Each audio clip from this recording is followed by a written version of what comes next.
In this week's Canva quick tip, I'm going to look at 3 more Canva apps: Liquify, Slice, and Letter Mosaic. I'm Kim from Be Your Own Graphic Designer, a platform where you can get unique images for your social media, videos, and website. You can find a lot of our images directly on Canva if you look under Elements. I'm also a Canva champion.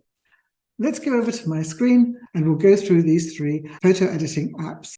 I know I've covered this before, but I thought I'd just show you where you find the apps.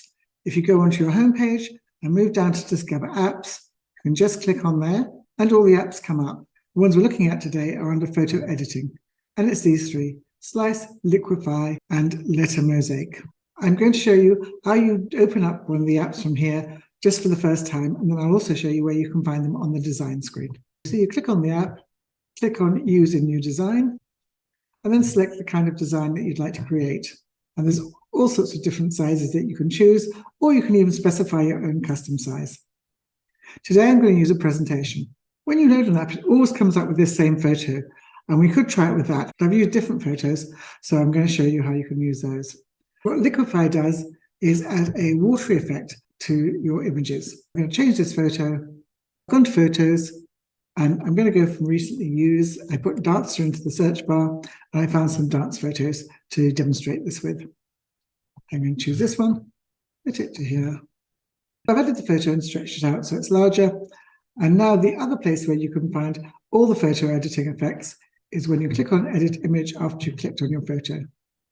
And because I'd recently just used Liquify, Liquify will be at the top. And there are 8 different effects you can have with Liquify. You can have shake, and you can see how it's shaking my photo. You can have flow.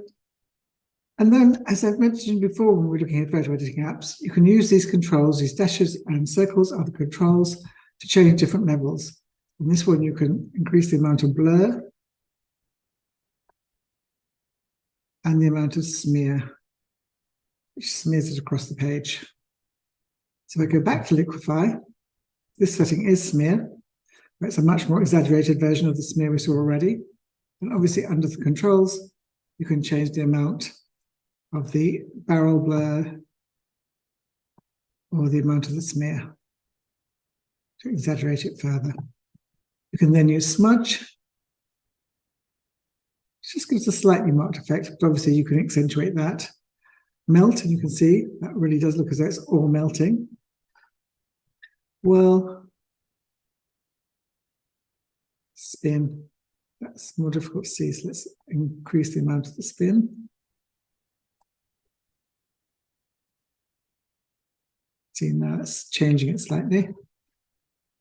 So that's not such an exaggerated one. And then Wobble is the final one. And you can see they've been elongated and look slightly odd. But that's the idea of these editing effects, is that you can create something different. There are all the examples under Liquify. The next app I'm going to look at is Slice. Again, I've chosen another dance image. I'm now going to click on the photo, go to Edit Image. And this time, I'm going to have to move down. You can see Liquify that we used just now.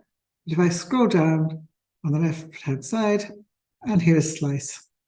And we'll click on See All. And there are only 4 different effects you can have with this, but you only need to slice a photo so many ways. So let's look at the chipped one. And you can see this is pulled into pieces with different edges. And as always, by hitting the controls, you can increase the number of slices or decrease them. Oops, too few.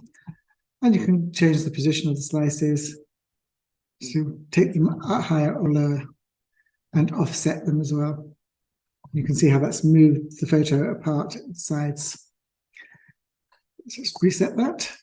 Move back to Slice. And then this one is called Slice. This, again, you'll be able to adjust the lines the same way that you could do in the previous one.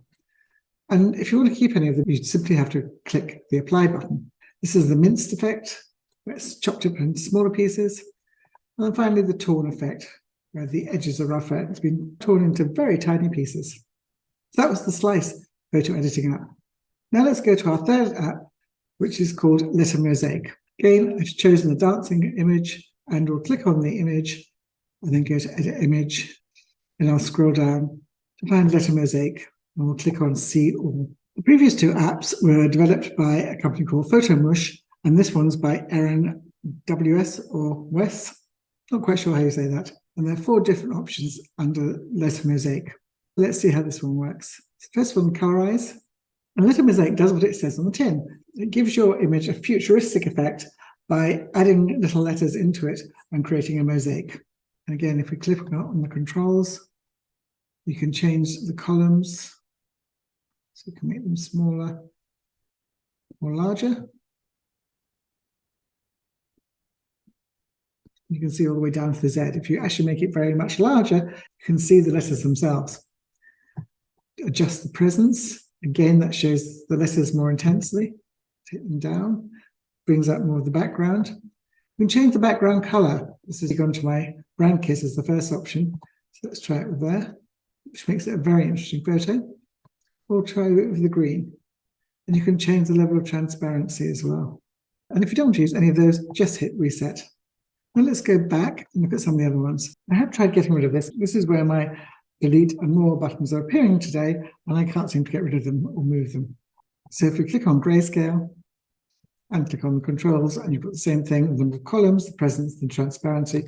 Obviously, since it's Grayscale, you don't need to change the background. ASCII 2, which is again a very modernistic look. And here you can change both the background color and the main color. Perhaps to make it more of a contrast in the blue. Just by playing with my brand colors, the effect is completely different. It's really easy to change these. We go back to none, and then click on matrix, which is like the matrix in the film. And this is quite intense in the color at the moment. We'll make it a little more transparent. You can see a bit more of the background. And obviously you can change the columns to the presence. And you can offset it as well to give it more of an angle. And again, you can adjust all of these and then just click apply, reset, or cancel if you want to get rid of it. We're going to cancel this one. And that's taking us back to our original photo. If you found this video useful, it would be great if you subscribe to our YouTube channel. And if you click the little bell that you'll see below the video, that will notify you every time we publish a new video. Hope that helped, and see you next week.